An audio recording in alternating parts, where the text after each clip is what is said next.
बच्चे कैसे हो आप लोग। उम्मीद करते हैं कि आप लोग बहुत ही अच्छे होंगे। आप देख रहे हैं बच्चे कोसी वाला यूट्यूब चैनल।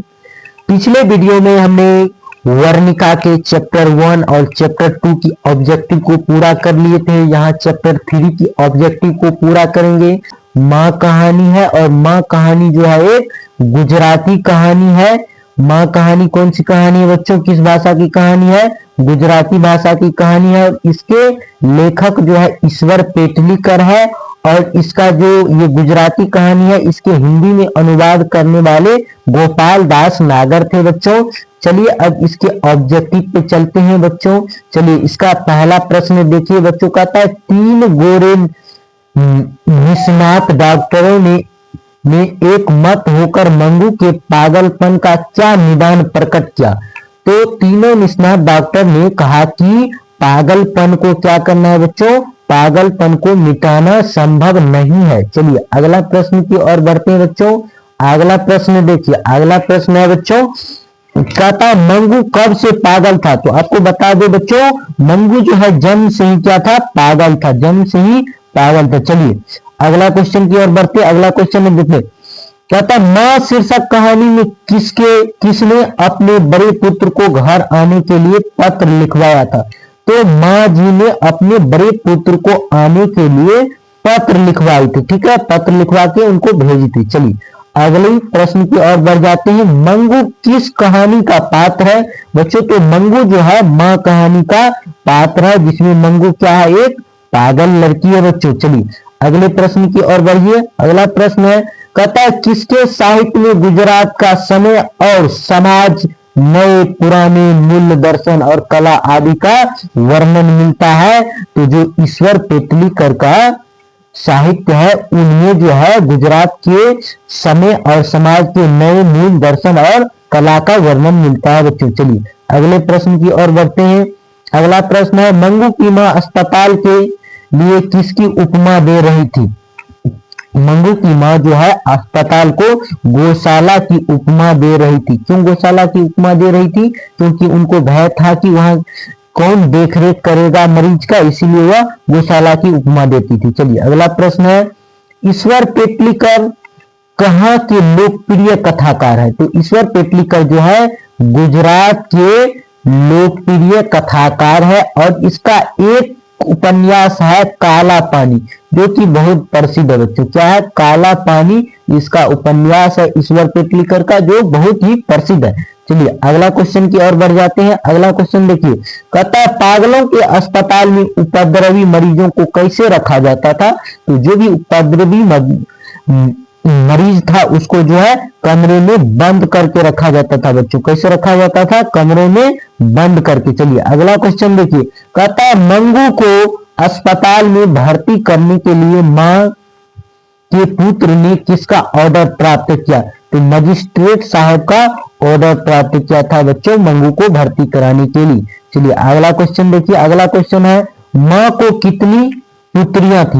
माँ को जो है 2 पुत्रियां थी और पुत्र की बात करें तो पुत्र भी 2 था, 2 पुत्र और 2 पुत्रियां थी माँ को। चलिए अगली प्रश्न की ओर, रात में रोशनी जलती रहने से इसे नींद नहीं आती, ऐसा किसने कहा। ऐसा माँ ने कहा था। माँ ने कहा था रात में रोशनी जलने से इसको नींद नहीं आती। किसको नींद नहीं आती है बच्चों, मंगू को। चलिए अगला क्वेश्चन देखिए, कहता है माँ जी किसे गौशालाओं की उपमा दे रही थी। अस्पताल को गौशाला की उपमा दे रही थी। किसको, अस्पताल को गौशाला की उपमा दे रही थी। चलिए अगला क्वेश्चन देखिए बच्चों, कहता कौन महीना माँ जी का आशा भरा महीना था। कौन सा माह जो है माँ जी के लिए आशा भरा महीना था। तो अगहन का मास बच्चों। कौन सा माह, अगहन का माह। चलिए अगला क्वेश्चन देखिए, कहता माँ कहानी किस लेखक द्वारा रचित है।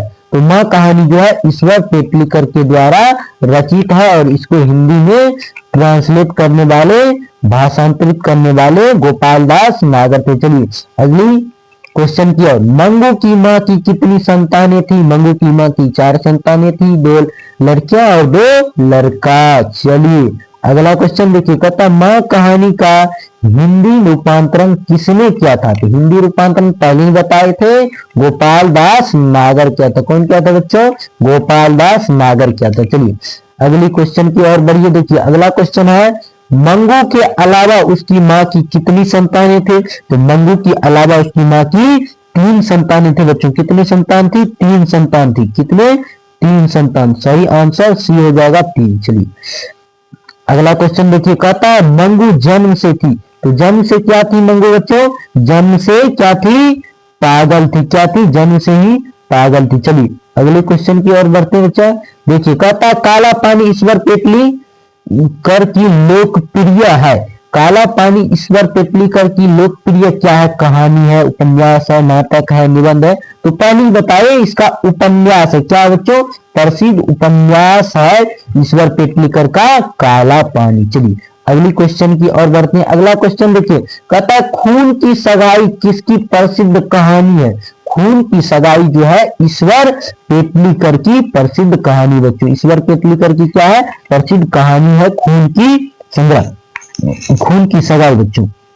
चलिए अगला क्वेश्चन देखिए, कहता है मंगू की बड़ी बहन का नाम क्या था? तो मंगू की जो बड़ी बहन था उसका नाम था कमू। क्या नाम था?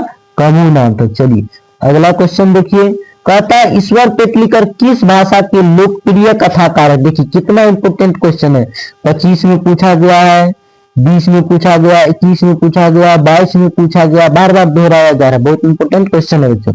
ईश्वर पेटलीकर किस भाषा के लोकप्रिय कथाकार है? तो गुजराती भाषा की। किस भाषा के बच्चों? गुजराती भाषा की। चलिए देखिए अगला क्वेश्चन, कहता है मंगू की माँ के लिए कौन सा महीना आराध्य देव बन गया था? तो बच्चों कहे तो अगहन का मास। कौन सा माह?